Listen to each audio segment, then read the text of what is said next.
Well, I am thrilled about this next session.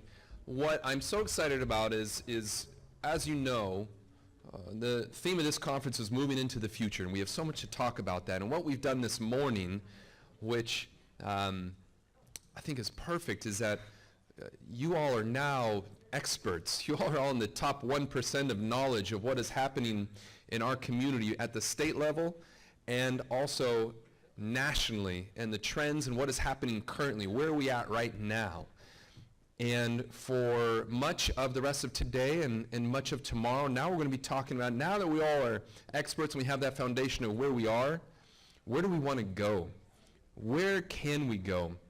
And how can we get there? And so that's what this coming session is going to begin to shape for us. And then we're going to dive into some specifics in the next sessions over the next day and two. I'm also thrilled about this session because it includes two of my very good friends, who I'll introduce in a second. And so this is understanding the past to chart the future of supports and services for our community. The lead presenter and the moderator for this is Joseph Macbeth. And Joe is the executive director at the National Alliance for Direct Support Professionals, and has worked in the field of intellectual and developmental disabilities for more than 30 years, first beginning as a direct support professional himself. He is recognized as a national leader in the advocacy and advancement of the direct support profession. And to my left is my good friend, Miss Jennifer Dwyer, and she kicks ass all over the state. Back at you.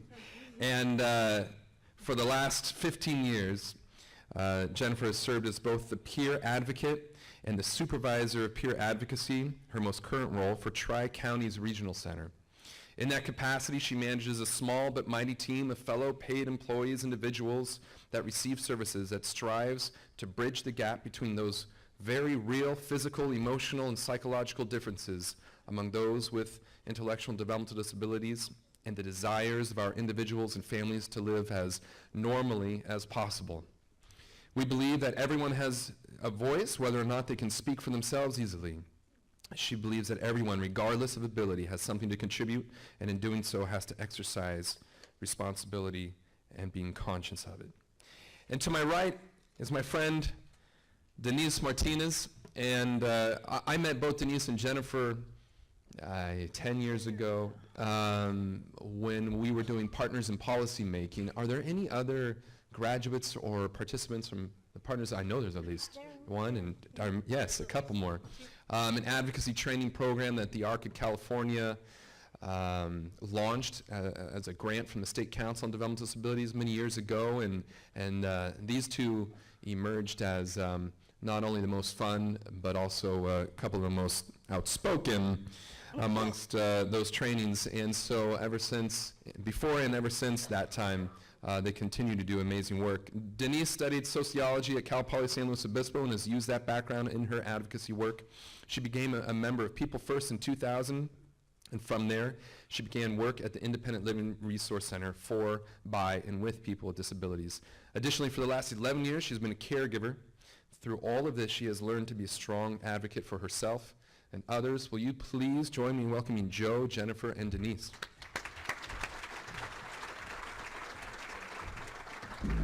Thanks, Jordan. Good morning, everybody. So, not to belabor the time differences, but I have to tell you, I do a fair amount of travel in my life, and I'm on and off airplanes more than most people. But when you combine a 3-hour time difference with a 1-hour spring ahead, it completely messed up my head this morning. I didn't know what to believe. I didn't know if I should believe my phone or not. So, needless to say, here I am. And I'm from New York. And we've done a fair amount of work out here in California. And the National Alliance for Direct Support Professionals, what we do is we primarily fighting for the better wages, recognition, higher skills of the direct support workforce. 1.2 million Americans providing direct support work in this country. And as Peter mentioned, and as the panel up here and Jackie mentioned, there's a crisis, right? There's a crisis. And the crisis is real. But I've come to realize that it's not a crisis. A crisis doesn't last 30 years. This is a systemic failure on government's part and on funders. It is a systemic failure. It is not a crisis. We have solutions to this issue, and I'm going to go over them in a little while. You think Jackie brought you down? I'm your guy. I'm your guy. Some of the trainings that we do is we go around and we work a lot with direct support professionals, but we also work with a lot of management and executive teams around the country. And we used to show this video at the end of our day, and the video was really powerful. It's called A Credo for Support. I don't know if any of you have seen the person first version of A Credo for Support. It is fantastic. We must have shown that 100 times. And then I met Denise, and I put Denise's face to that video. She's in the video, and I'm like starstruck, because I was actually met somebody who was involved with this video. And I've got some questions for Denise and for Jennifer, actually, but I'd like to start with Denise, if that's okay with you, Denise. And I hope your mic is on. Is your mic on? Hello? All right. Denise. Is it on? It is. Oh. You're good. It needs to be closer? Okay. No, you're good. Okay. Denise, tell us about yourself. Tell us about what you do, what you're doing these days. I know you were involved in the filming of A Credo for Support. What are you doing these days? What is your life? My life. Well, my life. I'm getting shorter and older.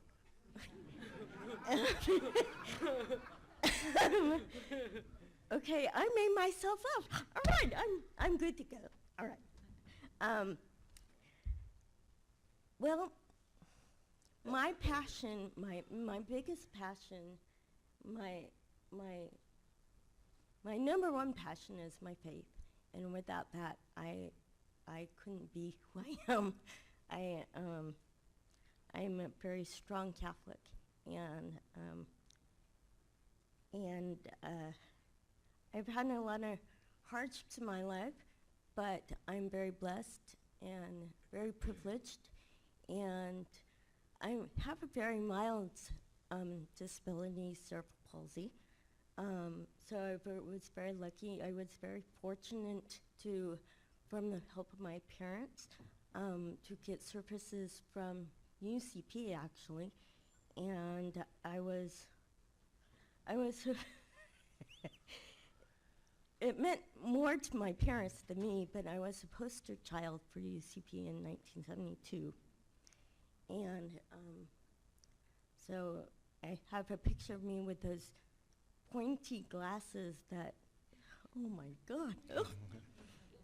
I'm glad they don't make those anymore, because my mama used to say that I always threw them down on the street, so I guess I didn't make her too happy. And of course, my second passion, of course, is my family. And I am just a people lover in general. I love life. I really do. I see the positive in everything, everywhere I go, and even when it's a hardship and a struggle, I still see the light at the end of the tunnel, because I can't not see it. And but during these times, it's a little hard. But like Joe said, it's going to get better, for sure. My other passion, of course, is being a self-advocate for others and myself. And I always try to put others first, because to me that's very important. And music, because I sing in my church choir, and I really like that. So I'm a caregiver. I'm taking like you could call it a fiesta, I guess, during the last 6 months. But there's a story behind that, because there's a story behind everything, you know? And I gotta tell it. We renovated the apartment complex that I live in, and in July, and they told us that, well, it was gonna be done in a month, 2 maybe. 6 months later, it was done. I had many people in my house at the same time, and I'm still unpacking. Oh my God, I can't believe I have so much that yikes. My mom said that one time we were having a discussion, and my mom said because of the housing issue and that it may or may not get eliminated. I don't know. We were just talking, and she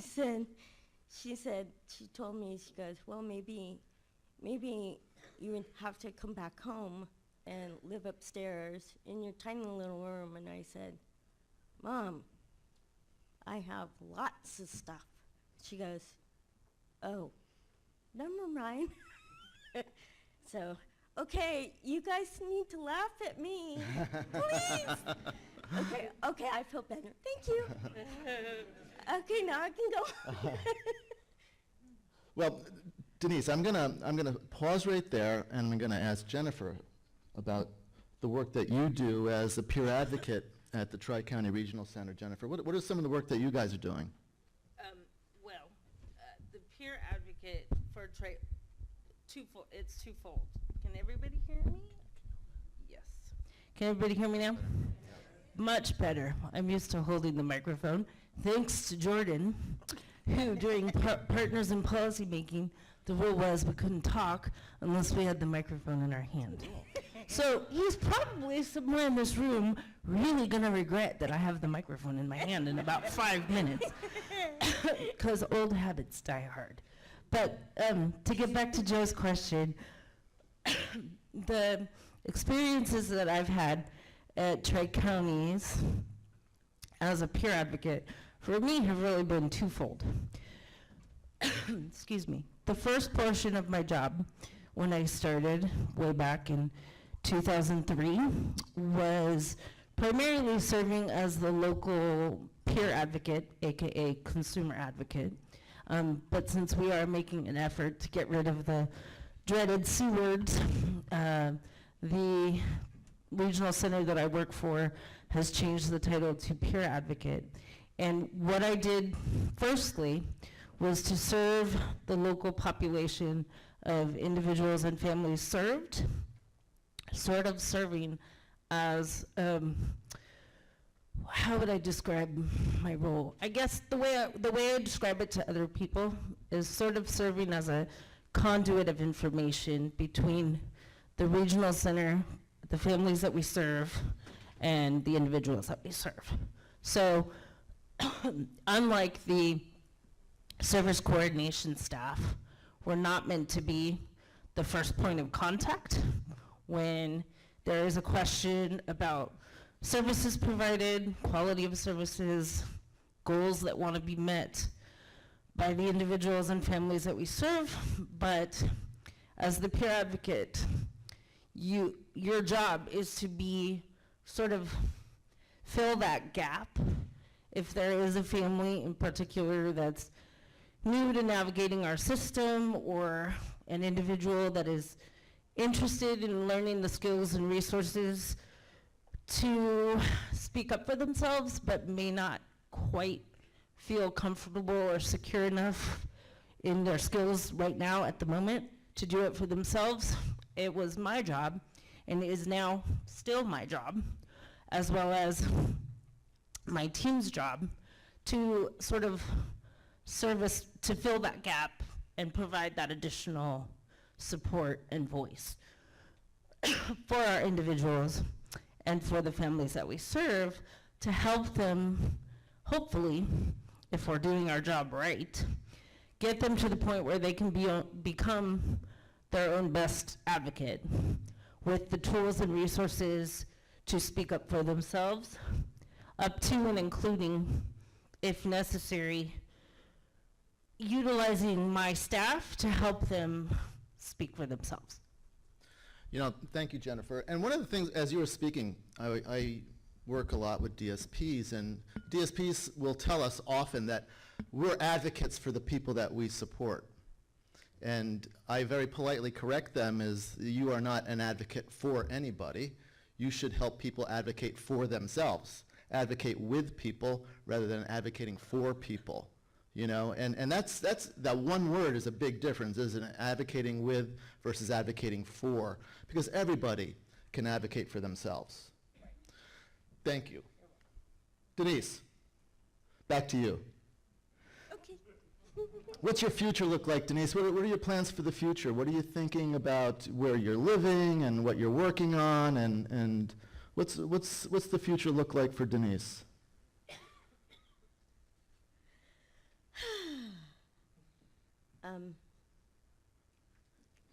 I didn't really get that far. Okay, my future. Well, is to be told yet. No, my future. I still hope to be on Section 8. I would hope to be off it, but realistically, I don't think that's going to happen.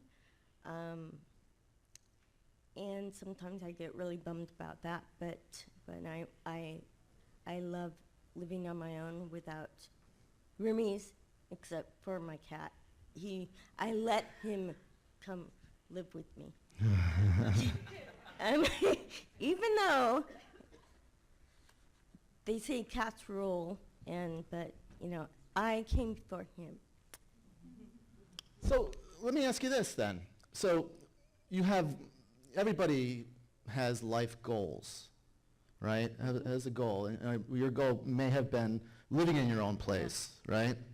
When you have a goal, what keeps you going towards that goal? Because I'm sure there's some roadblocks along the way, isn't there? Yeah, because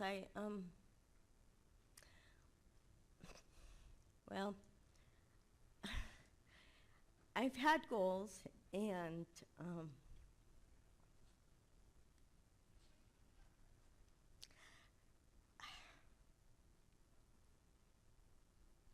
I haven't really succeeded in those goals, some of my goals. Mm-hmm. One goal I had, I went to St. Louis for Cal Poly. And I wasn't able to graduate. So every year when Wow Week comes up, Week of Welcome, I have this longing, because that's what I came for. You know, that's what I came to St. Louis for. And I have this goal in the back of my mind that says, you know, I want to get back there, but you know, at the expense, and it's getting more expensive, and I'm getting older. Of course, that should matter, I guess. And older and shorter. That's why I couldn't stand by the podium. The podium is as tall as I am. So that's my biggest goal, and but I really enjoy when I do. I'm involved in the local government in San Luis. Next Wednesday I have a mass transportation meeting, and I'm on the Board of Appeals, and I really enjoy, because the positions I hold on the committees are that of a person with a disability, and so I can speak for and with people, and who can't, who aren't there or can't speak for themselves, and Yeah.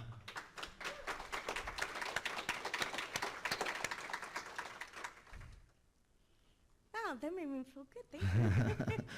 That's a good answer. Thank you, Denise. Thank you. So Jennifer, you know, I in my world, we go around and helping people find their voice, helping people with disabilities find their voice, and then getting out of their way so they can speak for themselves. That's the hard part. Well, I was is just going to getting out ask of you the about way. that. Tell me about that. Well, as Jordan and anyone who knows me has learned over the years, I'm a horse of a different color. And I tell people all the time in my advocacy, just because we may have the same diagnosis of a disability doesn't mean we all have the same experiences. So for me, working with direct service professionals over the years, the way I've approached it and the way it works for me and my family is to see them less, hopefully, during the beginning when you're first getting to know someone and getting to know the ins and outs of working with them, both as the individual and as the DSP, is for it to become less, hopefully, less clinical and less diagnosis-based and more about sort of a natural support kind of feel. Because in my mind, for me, if I'm inviting a person into my most intimate supports or into my most intimate environments, I want to know that that's somebody that I have a very basic, personal, friendship-like relationship with, and remove the medical jargon, the sort of professional distance, as Denise called it in the Credo for Support, and make it more about, for me, as the person receiving services, bringing that person into my environment as it is naturally and nothing else. Wow. Thank you. That, you touched on something that we speak about a lot, and it is that professional distance. And in direct support work, you cannot, are there any direct support professionals in this room? Anybody ever do direct support in this room? All right. You remember your first day? Were you any good? No, you were not. You became good by building a relationship with somebody. Can I say something? Yes, to that? please. Just to build on that a little bit. I think as the direct service professional, if you can see the person as a person and not a diagnosis, and yes, that may take time, like Joe said, once you develop the person, the relationship will change and should change if you're going to have the sort of community integrated support that we're all looking for. Yeah. The Credo is so much about removing the power and control and building the equity and support piece. And that support piece happens most often at that point of interaction. At that point of interaction where you'll find direct support professionals, right? And we have to focus on the assessment and discovery process rather than getting to know a person's diagnosis and how to treat a specific diagnosis. You cannot support somebody well unless you know somebody well. And that takes time.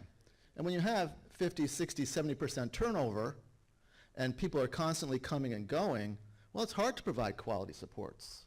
And we have to do something about it. I'm going to transition into some of my talking points.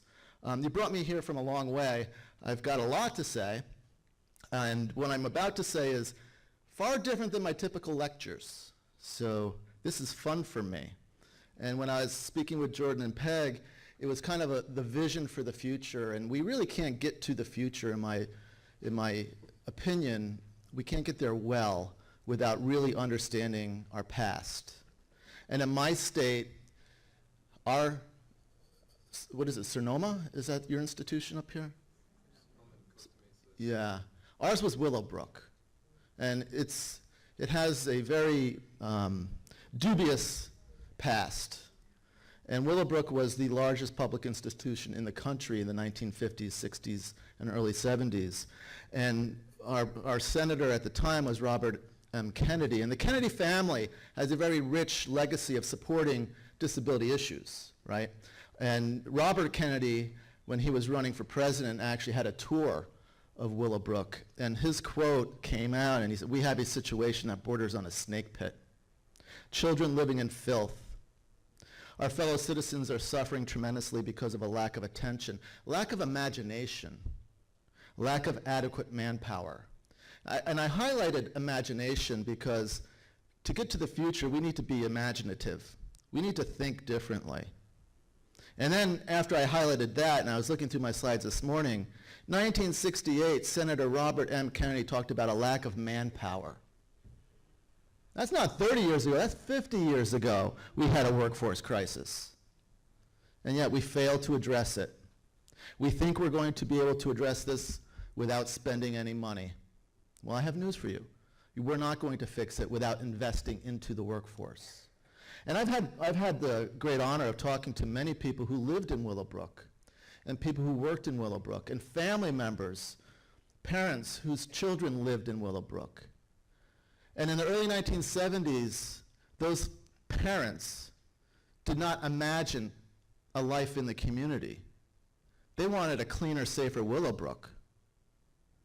And they were able to make those changes through a really intense level of discontent. And with the current environment in our political world, we are in a situation of intense discontent. And that's how we're going to make change. That's how we're going to make change. And I believe the best 3 advocacy groups in our field, with no disrespect to anybody in this room, are people with disabilities, their families, and direct support professionals. Yeah, thank you. Because when you think about it, we don't have a political agenda. Direct support professionals are about supporting people the best we can. And we know that. So I don't really need to go into the whole environment. You already know it. I was sitting back there and I heard yes, yes, yes, yes, yes. The settings rule, the Olmstead Act, DOJ litigations, the transition to managed care. You got insurance companies that are going to be setting rates for disability services. And what do you know about insurance companies? You trust them? No. They're in the business of making money by denying people care. They're absolutely in the business of making money. They are interested in efficiency of the dollar, but they're also interested in the quality of the service provider. And I see that as kind of a silver lining, because when I think about the quality of the service provider, it's the DSP. It's the DSP. So we've got all of these things coming down the pike. We got the supported decision making. Now I don't know where California stands on supported decision making, but that is a major thing that appeared in the settings rule. A lot of discussion about helping people with disabilities make their own healthcare decisions, their own financial decisions, an alternative to guardianship. And when you take a look at the UN Convention's Article 12, that's all in there. Supported decision making, focusing on our similar cross-sector work with people with addictions and people with mental illness, focusing on recovery and community inclusion. And we've led that way in IDD. We have absolutely led that way. So the environment and the landscape, from my vantage point, has 2 types of directions. One, a direction that causes great concern for me. Another, a direction that causes great opportunity for us, for people with disabilities and for direct support professionals. There's so many states in this country that have these state wage campaigns. And Jackie mentioned something that happened here. I forget the letters that you used, but it appeared that your DSP's got something. And that's great. And in my state, we have this thing called Be Fair to Direct Care, which was able to get a 3% increase for DSPs last year and another 3 this year. And it turns out to 23 cents an hour. And when you have 23 cents an hour and 50% of your employees are working at the poverty level, you're still in poverty. We've got poor people supporting poor people. And that is not a good political situation to be in. So we need to do more than wage campaigns. I think wages are important, but they're not the only answer. We have to see, why are DSPs leaving? And I can tell you many of them are leaving because they're not treated well. And many of them are leaving because they don't have good benefits. Many of them are leaving because they receive poor supervision. And I say this from a cone of silence, or a cone of safety where you can't hurt me, okay? Because I know I'm saying things that are difficult truths. So then we have this. And this is something that I really don't speak about a lot because I don't believe direct support professionals chooses the place to work based on their services that they provide. DSPs go to places to work for a job. They're not looking at your mission, they're not looking at your vision, they're not looking at your core values, they're looking at how much you're going to pay me. And then there's this movement for these segregated communities to support people with disabilities to live in. And I don't know where you stand on that, but I could tell you the people that I interact with disabilities, many of them are vehemently opposed to it. And there's a great article a couple years ago in The Atlantic that spent a lot of time talking to family members who are legitimately concerned about the safety of their children. We cannot discount that. We cannot discount that. Because there's a lot of news articles out there with DSPs in the headlines. And those headlines are never good. They're always bad. And I know DSPs as well as anybody in this country, and those headlines represent a very small fraction of DSPs. But they give us all a bad name. So I'm going to switch a little bit to quality. You guys familiar with that word? Quality. How do you define quality in California? I don't know. But if you're anything like New York, and I suspect that you are, it goes down like this. There's a knock at a group home door at 6 o'clock in the morning on a Monday through a Friday, never on a weekend. And at that door is a state employee with their badge out, and the tired direct support professional who's just getting done with their overnight shift answers the door, and the state inspector says it's time for your annual inspection. So the DSP lets that inspector in, but before they go anywhere, the DSP goes to the phone and dials a number and says 2 words. You know what those 2 words are? State's here. That supervisor gets out of bed fast, drives down to the group home where we spend the day together, and they're looking at our medication administration records, our fire evacuation records, our individualized service plans, our personnel records, our training records, because if you did not get bloodborne pathogens training, that's a citation. And then at the end of the day, and it's a kind of a surreal moment at the end of the day, I don't know if they do this out here, but in New York, we have this thing called an exit interview, where they tell us everything that we're doing wrong. And you know, it's kind of like somebody making fun of your child. I mean, no, I could fix that, I could fix it. So they say, well, you have 60 days to fix it in your plan of corrective action, and then you get your operating certificate, and then you're providing quality services, because in New York, if you've got good paperwork, you're providing quality services. Is that true here? Being sarcastic. Sometimes it's true on paper, but it's not true when looked at a qualitative side from the persons with the disabilities themselves in terms of their lives. Bingo. Bingo. Thank you. So here's what I say, and actually, this comes from the founder of our organization, John F. Kennedy Jr., and many people don't know that John's contribution to this Kennedy family legacy was the creation of the National Alliance for Direct Support Professionals.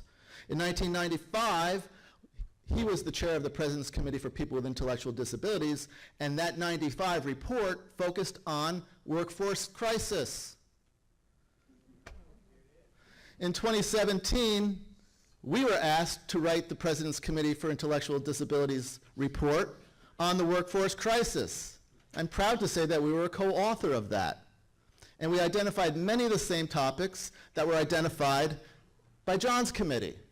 But here's what John said, and let me know if you agree with this. Quality is defined at the point of interaction between the staff person and the person with a disability. From that point of interaction, today, 2018, people with disabilities are buying their own homes. People with disabilities are getting jobs. People with disabilities are getting married. People with disabilities are living among friends in the community. That doesn't happen by magic. We call those outcomes. Those outcomes happen many times because of good direct support professionals. At the point of interaction, good things happen. What else happens at that point of interaction? Articles like Falling Off the Cliff that appeared in the Philadelphia Inquirer December 2nd, 4-part series. The second part was all about finding good help and depicted horrible cases of abuse and neglect. But I give this journalist a lot of credit because she also followed around a couple DSPs who are really good and told their story too. And I met one of them, and he was an incredible representative of our workforce. And then Joe Shapiro, the great Joe Shapiro on NPR. If you haven't seen this series, Abused and Betrayed, People with Intellectual Disabilities in an Epidemic of Sexual Assault. Many cases, caregivers, direct support professionals committing horrible crimes at the point of interaction. Great things, horrible things. We need to fix it. We need to fix it. So speaking of those people who, in many of your organizations, define quality, where do they fall on your organization's chart from my cone of safety? Does your organization chart look like this? It's a very crude example. My chart-making skills are not that great. But you get the point, where direct support professionals usually find themselves at the bottom of an organizational chart. And I don't judge organizations, because that's just the way it is. It's an entry-level job. It's the lowest paying job in your organization. But if we're saying to our customers, our community, that we define quality at the point of interaction, and the people responsible for that point of interaction are at the bottom of our organizational chart, I question that business model. And I would encourage you to turn it upside down, because we executives should be the foundation for direct support professionals who make up 80% of our workforce. And that right here, you can do it tomorrow, and it could take you 20 years to implement. It's culture. It's perception. It's what society sees about our workers. I went to a conference a couple years ago, and I saw President Obama's commissioner for the Bureau of Labor Statistics speak, and I think, Linda, you were probably there too. And she was a fascinating woman. Talk about facts. Everything out of her mouth was supported by data, until she got some questions. This is why presenters don't like questions. She got a question: why are caregivers so lowly paid? Which I thought was a fair question. And her response was, according to our surveys, caregivers are low paid because it requires low cognitive ability to do it. Perception, right? I nearly fell out of my chair. But here's the good news. I got the microphone next. Yeah, you can't make that up. And I said, with all due respect for my circle of safety, cone of safety, if you think that, you've never done the job.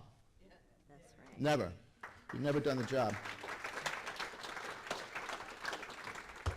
Because it was the most challenging, cognitively challenging job I've ever had.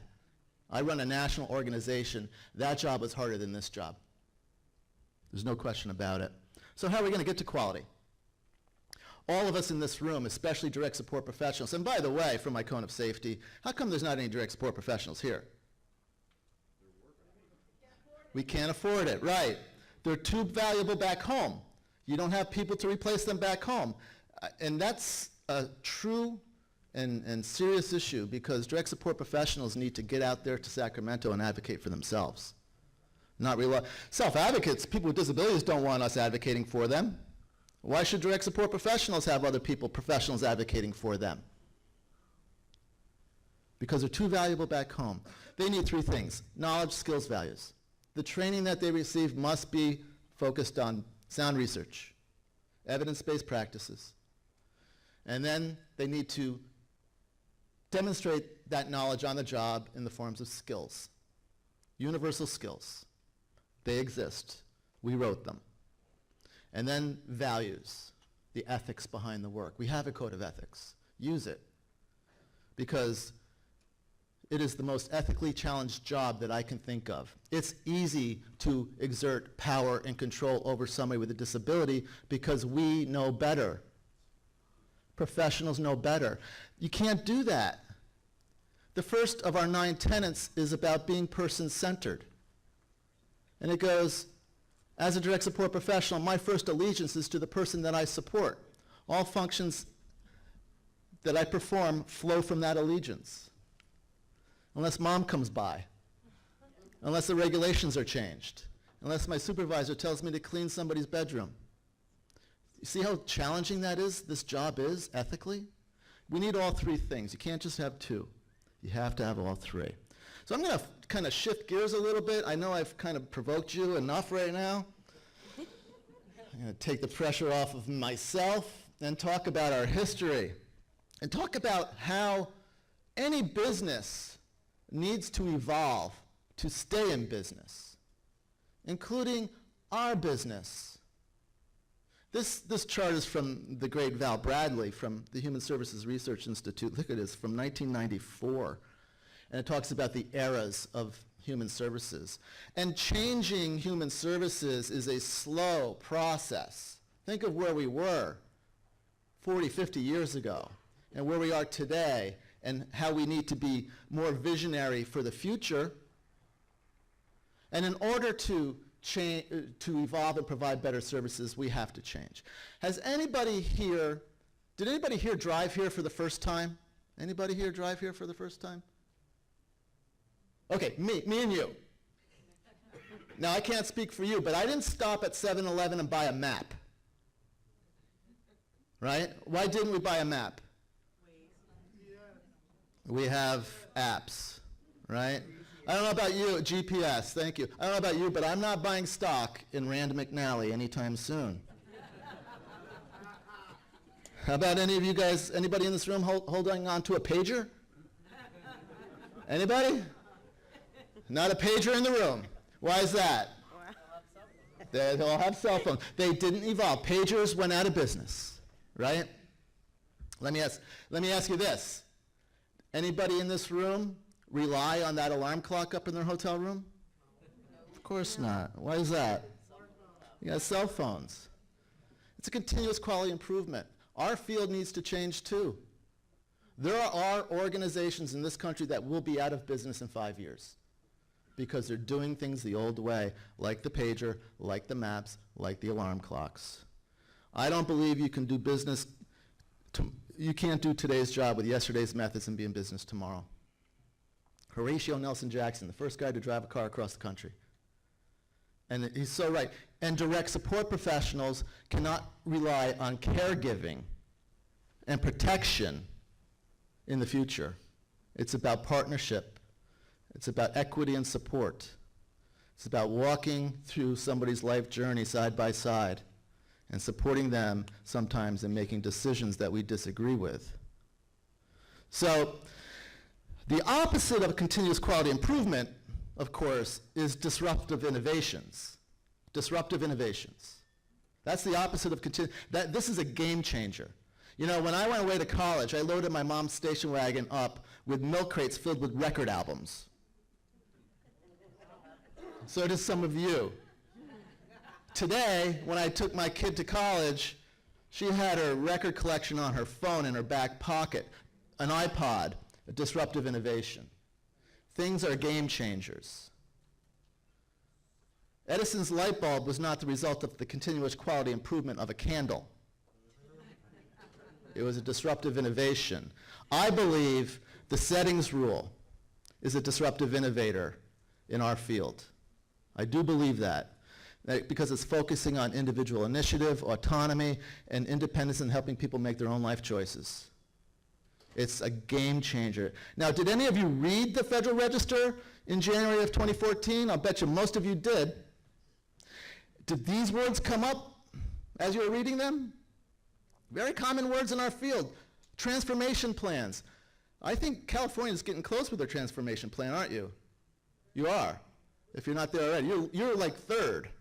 My state, man, $10 billion organization. We're not going to transform anytime soon. Nope. This is a $90 2-page document that is changing our system. I believe that this document is the previous administration's response to Congress not passing Article 12 of the United Nations Convention. That's what I think. This is their response. They use these words all the time. Person-centered was used 272 times in this document. I counted, 272 times. Is there anybody in this room who's not person-centered? Yep, I'm still batting 1,000 here. Nobody admits to not being. The feds are on to us. We think we're person-centered. They defined it for us. And then community. We use the word community a lot. And I say this with my deepest respect. We need to stop using that word like it's a Disney destination. When I come to Sacramento, I don't call my friend Tony Anderson and say, hey, Tony, I'm in town. Let's do a community outing. We can go out in the community. We can't do that anymore. And DSPs, we have to stop. Language matters, man. Language matters. I'll call Tony up and say, let's go out for dinner. Or better yet, you guys can cook for me. Quality, another word that we use. I've already talked about quality, but in my travels, I spend an awful lot of time alone.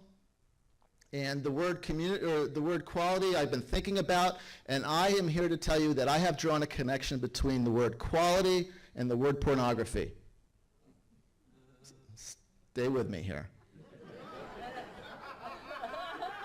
Stay with me. I know it's a Sunday morning. It's PG. In the early 1970s, there was a very famous Supreme Court decision on pornography. Justice Potter Stewart wrote the summation, and he said something along these lines: pornography is difficult to define, but I know it when I see it. Quality in supporting people with disabilities is difficult to define, but I know it when I see it. I do. So do you. When a DSP is more engaged with their phone than they are the person that they support, that ain't quality. It's not quality.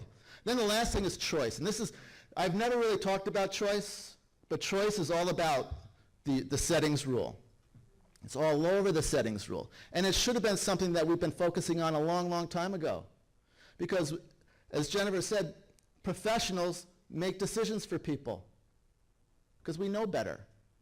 I never really thought about it until I took my 5-year-old grandson, Julian, out to dinner 2 weeks before Halloween.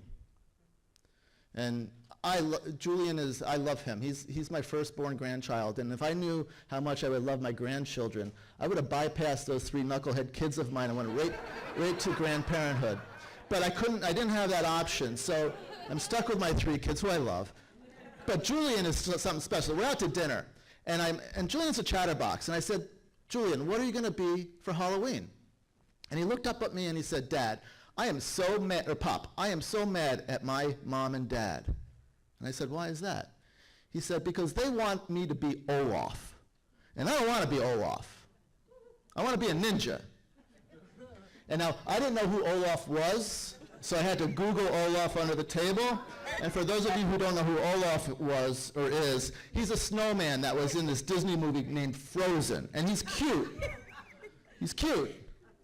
So, after Julian was going on and on and on, I pulled out a trick from my DSP bag and I redirected the conversation to something else and finished dinner and I brought him home.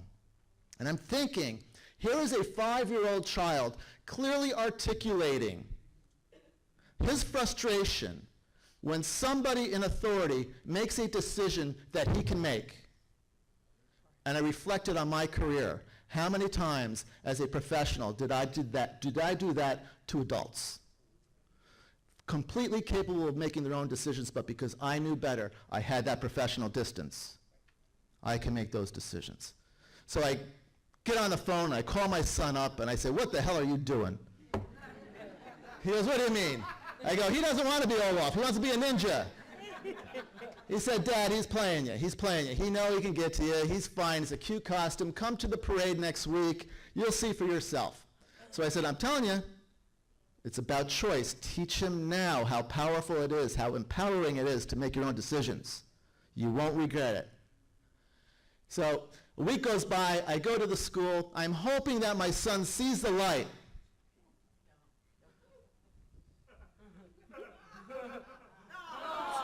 And he didn't. So that's cute, but that's a fake smile. So he goes to the parade, and then I said, after trick-or-treating, just stop by the house. They don't live far from me. Stop by the house. I got some things for Julian. So they come by, and Julian goes right to my room. And he's in there for a while. And I'm making small talk, and all of a sudden Julian comes out because choice matters in Pop's house.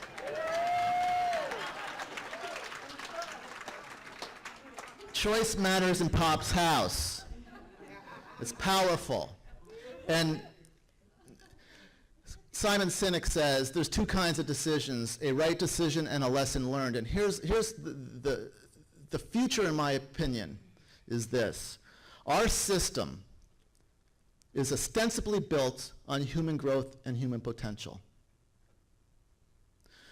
But when we have DSPs and others among us who try to keep people healthy and safe by making decisions for them because we know better, then we are being disingenuous to human growth.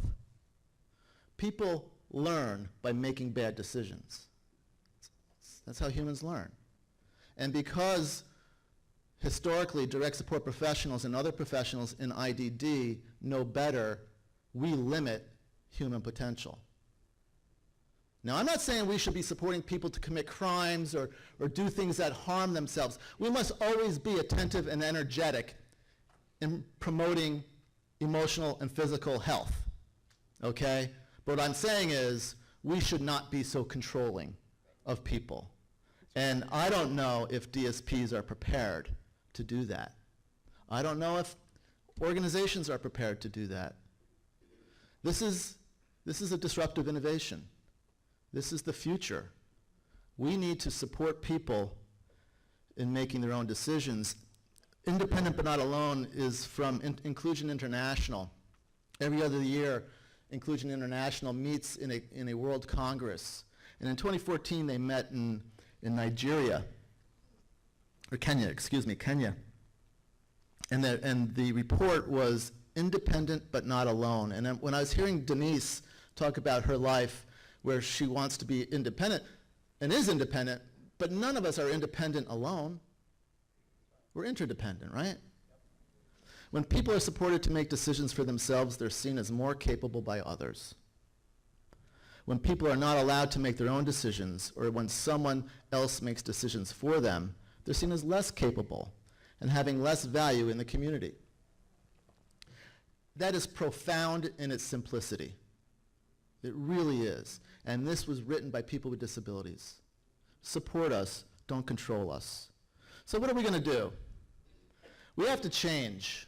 We have to change the way DSPs do their job. We're not caretakers any longer.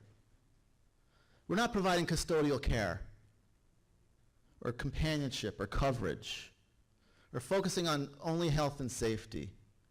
We need DSPs to be ambassadors and mentors and coaches and walk side by side. They need to be culturally competent. They need to have good interactions with families, healthy interactions with families. More DSPs will be working in family settings in the future than ever before.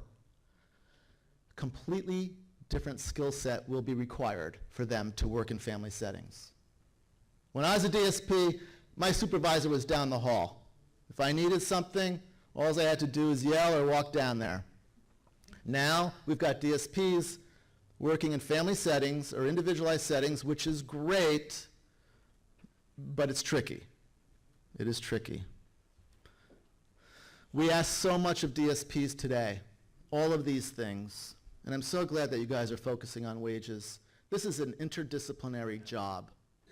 This is a highly complex job that requires all of these things, yet we pay them on the average of $10.72 an hour nationally. $10.72 an hour. Got to change that perception. It comes down to perception. I look at the skill standard requirements for DSPs. I look at the skill standard requirements for CNAs, certified nursing assistants. Then I look at the average wages for DSPs and the average wages for CNAs. CNAs make up here, DSPs are down here. You look at the skill requirements, DSPs do everything a CNA does and a whole lot more, and are paid between 15 and 20% less. And you know why that is? To be a CNA, you need a license. To be a direct support professional, you need a high school diploma and a clean criminal background check. You can't set the bar any lower to do this work. So the expectations are changing. When we were hired, the clinicians would come in, follow the plan. The plans never seem to work. DSPs know when plans are working. Listen to your DSPs. They know a good plan from a bad plan. And then we need to help people create their own plans. What's important for people is not good enough. It's what's important to people. I don't know if many people that I supported in their toothbrushing plans are going to be writing their own toothbrushing plans in the future. No, they're going to want more friends. They're going to want more money. They're going to want to live in their own home. Those are the plans that are important.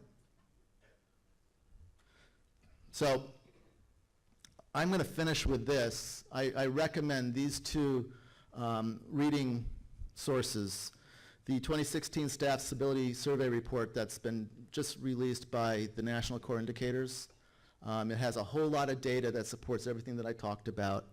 And then the report to the President that we helped write with Amy Hewitt at the University of Minnesota that provides 10 really incredibly diverse and rich recommendations that I think that you should all go to your state house and rally around. Now, there's also some of you who may be looking for reasons not to change. Pick your favorite because it's up there. And if you choose not to change, I don't know how long you'll be in business because we have to stay relevant. We have to stay with best practices, and we have to fulfill the promises that we've made to people with disabilities in this country. And I'd like to thank Denise and Jennifer for allowing me to get to know them. I just met them like 5 minutes before we came up here, and they welcomed a stranger very, very nicely, and very, very, very, it was an honor to be up here with both of you. Here's my contact information if anybody wants to get in touch with me. I'm sure Denise and Jennifer would love to answer your questions. I'm going to sneak at it. No, I'm not. I'm done. Thank you very much.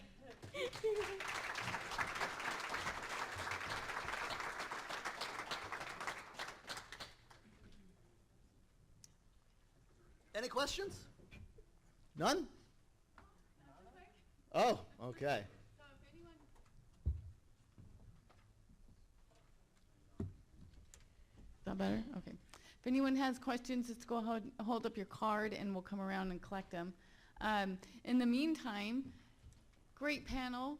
Guys, thank you so much for being up there. Very, very informative and empowering. I think you're right on with so many of your comments, all of you. This is a question for Denise. As you move towards the future, how can we develop a system that better supports you, and are you reaching your goals? One thing that comes to mind is my housing issue. And I've noticed because of where I've worked and what I've taken with me, even though I don't work at the Independent Living Resource anymore, I want to maintain, the philosophy is to help be part of the solution, not make a decision for someone. And in my housing issue, I realized that as I've lived my years through Independent Living Resource Center and as a caregiver, that a lot of agencies, and housing comes to mind right now, that people need to talk to each other more. People need to, they at the Housing Authority in St. Louis, I've gotten 3 notices in the last week about a inspection, and the last notice I got was that, well, they didn't apologize for the first date that we had, because they went to another date, and it came back to the very first date, but no one took responsibility for creating all this confusion. And I think in every agency, sometimes we forget, sometimes, well, I guess I still talk like I work at the Independent Living Resource Center, which I don't, but I maintain what I've learned. And people need to talk to each other more. People need to communicate. You need to know what the right hand and the left hand are doing. They're not just, people just, I don't know, people just need to communicate more and not confuse their constituents, and not treat us like, because I recently got an email from someone from housing, and I don't know if it was my nerves for this presentation or not, but it left me feeling like, wow, I did something wrong by emailing you. I didn't apologize for it, and I'm not going to. And but I felt like this one person clearly told me not to bother her, and I just like, but you're part of the housing situation, and people need to unite, and that's what I have to say about that.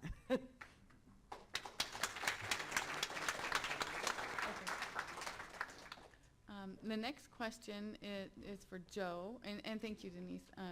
The next question for Joe is, do DSPs become members of NADSP, and how do you convince them to join? For the record, I didn't pay anybody for that question. Organizations can join. If you're a provider organization, your organization can join on a sliding scale based on the number of DSPs that you have. And once an organization joins, all of your employees, DSPs or not, become members. Or a DSP could join for $10 a year. We encourage them to join. You get a whole lot of information from us, and other membership benefits. So yeah, I would encourage you all to join. We are a membership organization. Thank you. Denise, this is another question for you. You did not fail out of school. The system failed you. What was your major at Cal Poly? It was sociology, because I love people. That's why I worked at the Independent Living Resource Center, and that's why I continue to be a caregiver. I really enjoy people, and I enjoy hearing their stories and asking them what they want to do instead of me doing it for them or making their decisions. Great. Thank you. Joe, this is another question for you. You touched on the transition to managed care as a possible change agent for people with disabilities and DSPs. Can you elaborate on how we should advocate and how you see an opportunity in this transition? So managed care, every state is different. There have been some states that have transitioned to managed care, and I think the first thing you have to learn from those lessons, because a lot of mistakes have been made, a lot of people have been lost services, and that just simply can't happen. I can speak from my perspective. When you talk about incentivizing quality, I think about incentivizing DSPs to become credentialed, or DSPs to achieve some sort of national recognition, and through building higher skilled direct support professionals, we know people with disabilities achieve more outcomes. What we don't know is, do they stay longer? Do they earn more money? And we should build in some sort of rate-setting methodology that incentivizes DSPs to become credentialed so they can earn more money. And it should be voluntary. Oh, hold on, you asked. So I don't find states to be very interested in doing that, but I have talked with several MCOs who are interested in doing that. That's why I'm somewhat excited about it.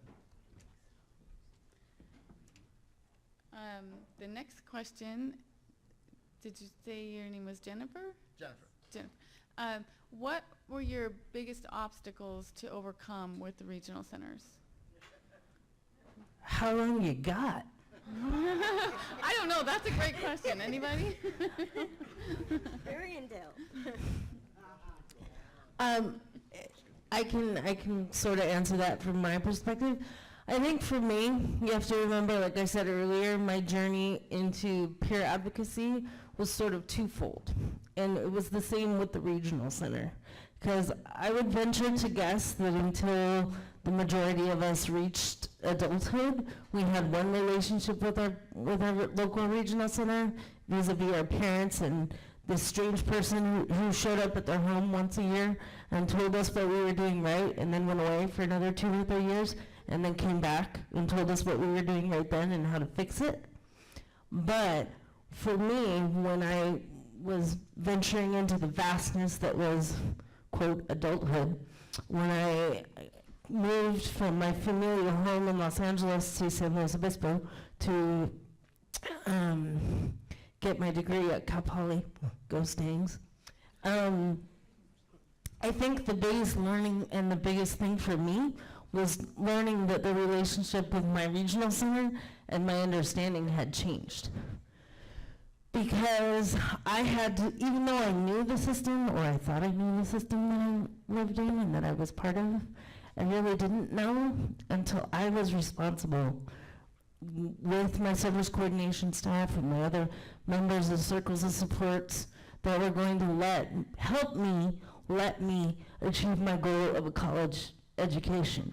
And the way I illustrate this for most people is that the day before I started my college career, I talked to Tri-Counties, which is my local regional center, and I had just recently transferred my case from my Southern California Regional Center, and so the Southern California Regional Center and Tri-Counties were sharing the case until I got fully transitioned and moved up to the Central Coast. And my family was loading up the U-Haul that Joe spoke so eloquently of earlier and drove me to college, drove me away from my family home to my college dormitory, and all I knew 24 hours before I started my college career was somebody said, someone will show up in the morning to get you ready for school. That's all I knew.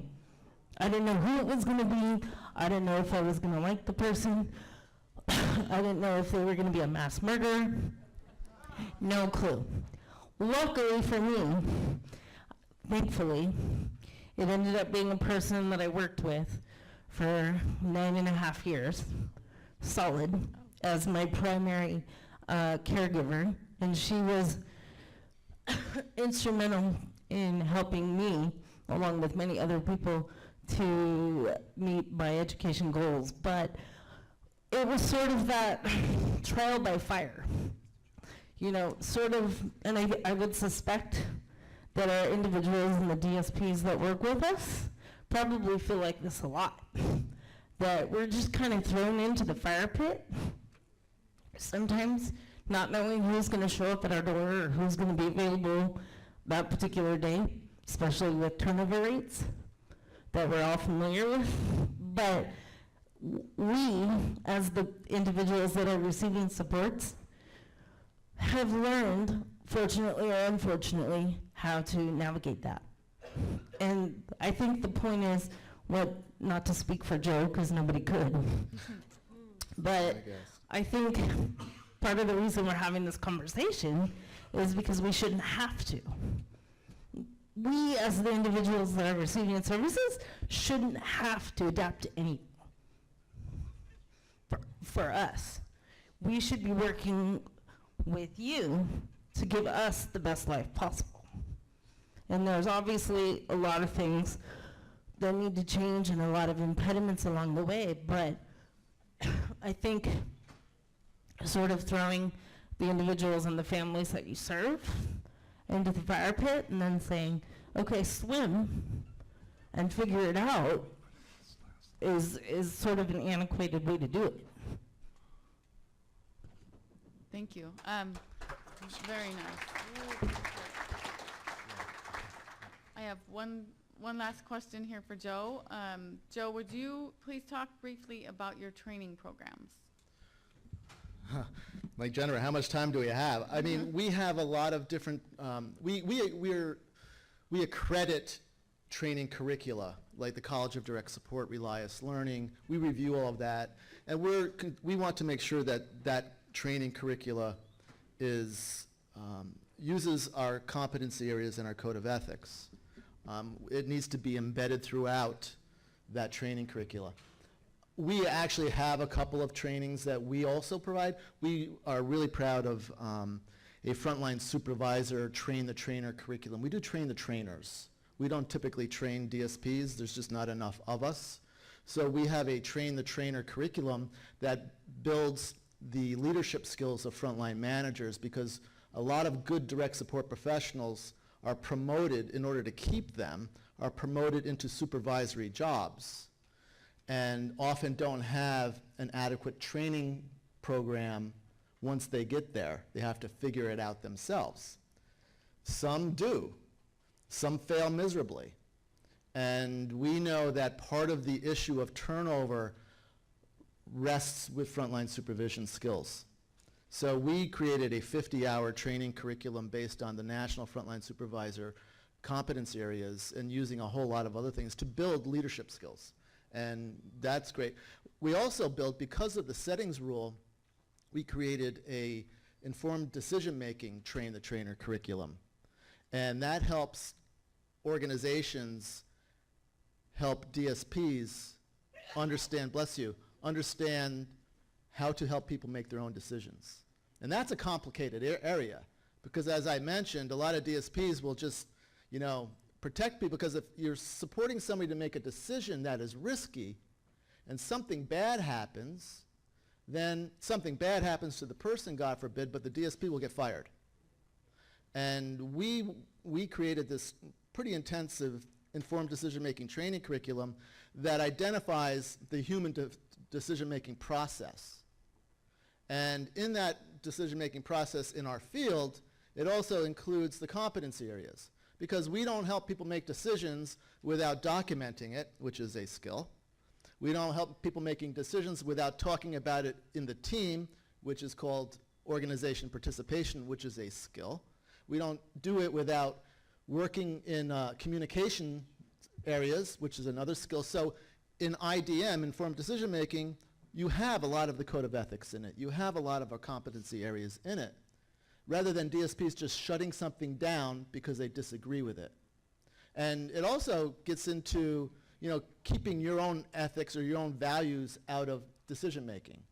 You know, I was in a state, I won't name the state, but we did a whole code of ethics training. We've got another training on the code of ethics. And it's all about understanding what being person-centered is, and being respectful, and not allowing your own personal values into the work. And then after we did this, it was a 3-hour training, a DSP with nothing but good intentions came up to me with her phone and said, I support this gentleman who lives in this ICF, and he has no family, and I've developed a really good relationship with him, so I brought him to my church, and I got him baptized last week. That's unethical. And it was important to her, but we don't know what this man's background was. We have no right doing it. And when it comes to ethics, it's always sexuality, religion, or politics, you know? So we're trying to raise the consciousness of DSPs to understand the code of ethics and all the competencies that go into helping people make decisions. long-winded answer to a very simple question. And we've got credentialing programs, and we could talk later. I think that was the last question. Thank you very much.